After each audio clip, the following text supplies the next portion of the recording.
రాష్ట్ర ముఖ్యమంత్రి వర్యులు నారా చంద్రబాబు నాయుడు గారు, అందరూ కూడా జనరల్‌గా చంద్రబాబు నాయుడు గారు విజనరీ లీడర్ అంటారు కాబట్టి, సో, ఆయన విజనరీలో భాగంగానే ఇప్పటివరకు ఏదైతే అమరావతిలో రాజధాని నిర్మించాలి అనేటువంటి ఏదైతే కాన్సెప్ట్‌తో ముందుకొచ్చారో, దానికోసం గతంలో ఆయన అధికారంలో ఉన్నప్పుడు ఏంటంటే, సుమారుగా ఒక 54,000 ఎకరాలు భూమిని కేటాయించారు. దాన్ని రైతుల ద్వారా 34,000 ఎకరాలు తీసుకున్నారు. రిమైనింగ్ అంతా కూడా ఏదైతే 20,000 ఎకరాలు ప్రభుత్వ భూమి ఉంది. సో, ఓవరాల్‌గా కలిపితే 54,000 ఎకరాల భూమి అమరావతి రాజధాని నిర్మించడం కోసం కేటాయించినటువంటి భూమి.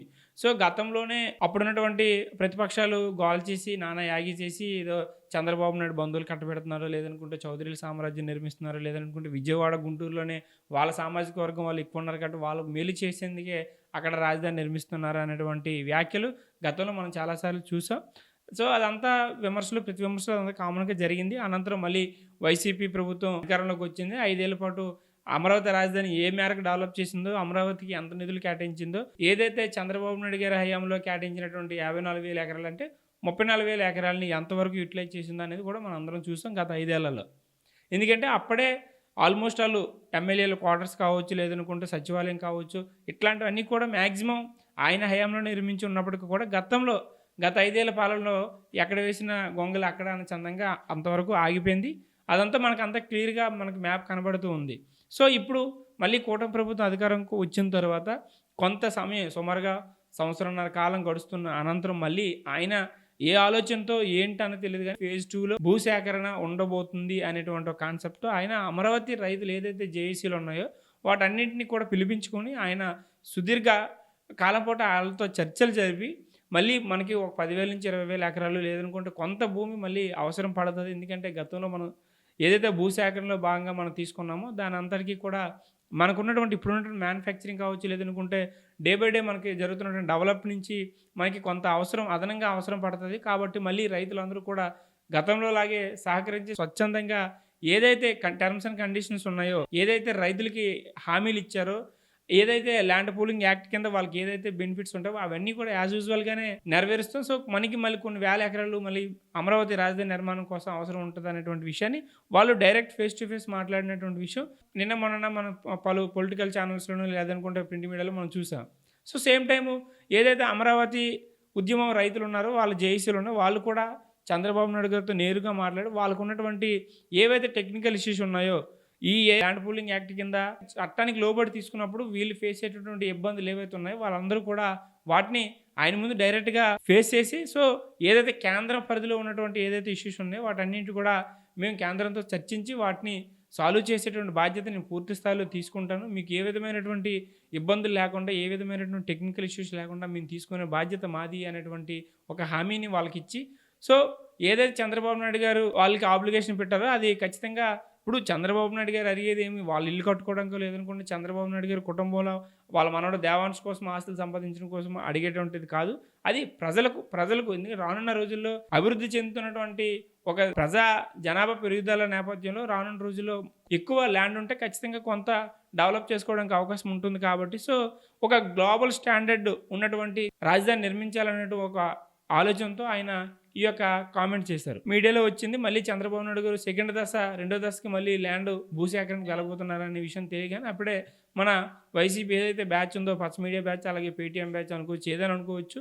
అందులో మేము మేధావులమి, మేము వృద్ధులు, మేము సీనియర్ పొలిటికల్ అన్నటువంటి అంబటి రాంబాబు లాంటి వ్యక్తి కూడా మీడియా ముందుకు వచ్చేసి రాజధాని రైతులకు అది చేశారు, రాజధాని రైతులకు అన్యాయం చేశారు, రాజధాని రైతులకు ఇచ్చినటువంటి కండిషన్స్, టర్మ్స్ అండ్ కండిషన్ ఉన్నటువంటి హామీలు ఏవీ నెరవేరలేదు. సో, చంద్రబాబు నాయుడు గారిది ఇదో పెద్ద స్కాము. చంద్రబాబు నాయుడు గారు మేధావి, అపరమేధావి, ఎవరిని ఎలా నొక్కాలో, ఎవరిని ఎలా తొక్కాలో తెలిసినటువంటి వ్యక్తి అనేటువంటి విషయాలు ఆయన మీడియా పూర్వకంగానే మాట్లాడుతున్నారు. అంబటి రాంబాబు కావచ్చు, ఇప్పుడు రీసెంట్‌గా మన కాంగ్రెస్ పీసీసీ అధ్యక్షురాలు షర్మిల కూడా ఈ యొక్క ఏదైతే రెండో దశ భూసేకరణ అంశం ఉందో దానిపైన కూడా ఆవిడ కొన్ని పాయింట్స్ లేవనెత్తేటువంటి పరిస్థితి. సో, ఏది ఏమైనప్పటికీ కూడా అక్కడ స్వచ్ఛందంగా రైతులు ఇస్తున్నారు. ఓకే, చంద్రబాబు నాయుడు చుట్టాలకో, బంధువులకో లేదంటే ఆయన సామాజిక వర్గానికి మేలు చేకూర్చేందుకే నిజంగా మళ్ళీ మరో 10,000-20,000 ఎకరాలు భూసేకరణలో భాగంగా తీసుకోవాలనుకుంటే అది సెకండరీ. సో, అక్కడ ఇచ్చేటువంటి రాజధాని రైతులకు లేనటువంటి బాధ మీకు నాకు ఎందుకు నాకు అర్థం కాదు. ఎందుకంటే వాళ్ళకి ఏదైతే వాళ్ళ భూమి డెవలప్ అవ్వాలి, రానున్న రోజుల్లో మీ ల్యాండ్ వాల్యూ పెరగాలి, ఇక్కడ కమర్షియల్‌గానో లేదా రాజధాని డెవలప్ అయితే ఖచ్చితంగా మీకు మీ యొక్క ల్యాండ్ వాల్యూస్ పెరుగుతాయి అనేటువంటి కాన్సెప్ట్‌తో వాళ్ళని చంద్రబాబు నాయుడు గారు ఉన్నటువంటి దీంతో వాళ్ళని ఒప్పించి వాళ్ళ దగ్గర నుంచి తీసుకున్నటువంటి సందర్భంలో ఈ అంబటి రాంబాబు కావచ్చు, లేదనుకుంటే మిగతా వైసీపీ నాయకులు కావచ్చు, లేదనుకుంటే కాంగ్రెస్ అధ్యక్షురాలు షర్మిల చేసినటువంటి వ్యాఖ్యలు కావచ్చు.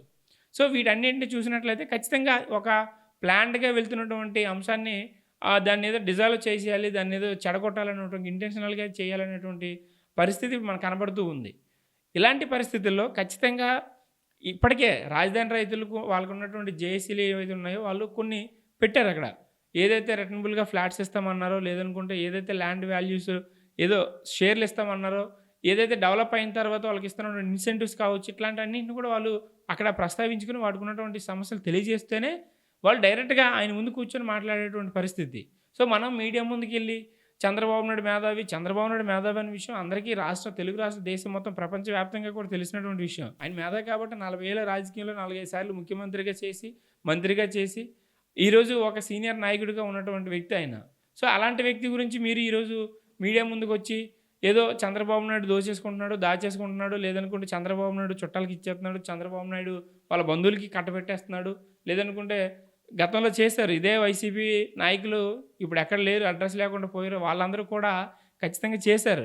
చంద్రబాబు నాయుడు సామాజిక వర్గానికి చేసేస్తున్నాడు, చౌదరులకే చేసేస్తున్నాడు, రెడ్డిలు అంటే చంద్రబాబు నాయుడు పడదు, రెడ్డిలు అక్కడ లేకుండా చేయాలనే ధోరణితో ముందుకు వెళ్ళిపోతున్నాడు. సో ఇలాంటిదే చుట్టుపక్కల ఏదైతే రాజధాని భూములు కొన్నారో దానికి ఉన్నటువంటి ప్రమిసెస్లో ఉన్నటువంటి భూములన్నీ కూడా చంద్రబాబు నాయుడు చుట్టాలు బంధువులు వాళ్ళే కొనుక్కున్నారు. ఇదంతా ఒక రియల్ ఎస్టేట్ మాఫియా నడుస్తుంది అనేటువంటి కామెంట్స్ గతంలో ఇదే వైసీపీ పార్టీ నుంచి చేశారు. అలాగే ఈరోజు అంబటి రాంబాబు కూడా మళ్ళీ మీడియా ముందుకు వచ్చి ఖచ్చితంగా చంద్రబాబు నాయుడు ఒక స్కీమ్ వేశాడు, ఒక స్కామ్ వేశాడు, దీని మీద బోల్డంతా ఎంక్వైరీ చేయాలి అనేటువంటి కామెంట్స్ చేస్తున్నారు. సో ఏది ఏమైనప్పుడు కూడా గతంలో కూడా మనం చూసాం, ఇదే 34,000 ఎకరాల భూసేకరణ చేసినప్పుడు ఖచ్చితంగా దీనికి డబుల్ ట్రిబుల్ చేసినటువంటి పరిస్థితి. కానీ ఏది ఎక్కడ ఆగే పరిస్థితి లేదు. మళ్ళీ ఏమంటున్నా చిత్తశుద్ధి లేదు చంద్రబాబుకి రాజధాని పట్ల అంటే 5 ఏళ్ల కాలంలో మనం ఏం చేసాం? రాజధానిలో ఏదో వర్షాలు వస్తే ముంపు ప్రాంతం అన్నాం, లేదనుకుంటే రాజధానిలో డ్రైనేజీలు వెళ్తే ఇది కొట్టుకుపోయే ప్రాంతం అన్నాం, లేదనుకుంటే రైతులు నుంచి పండించే పంట పొలాన్ని తీసుకుని రైతులకు పొట్టగొట్టాం అనేటువంటి కామెంట్స్ చేసాం. సో మనం ఏది చేసింది లేదు. 5 ఏళ్ల కాలంలో మనకి ఇచ్చినటువంటి దాన్ని ఏమంటారు, అత్యంత మంచి మ్యాండేట్ ఇచ్చి మీకు అత్యధిక మెజార్టీ సీట్లు ఇచ్చి మిమ్మల్ని గెలిపిస్తే మనం చేసినటువంటి అభివృద్ధి ఏమీ లేదు. ఇది మన సంక్షేమం అన్నాం, లేదంటే బటన్ నొక్కం, లేదనుకుంటే ప్రజలు ఏదో మభ్యపెట్టాం.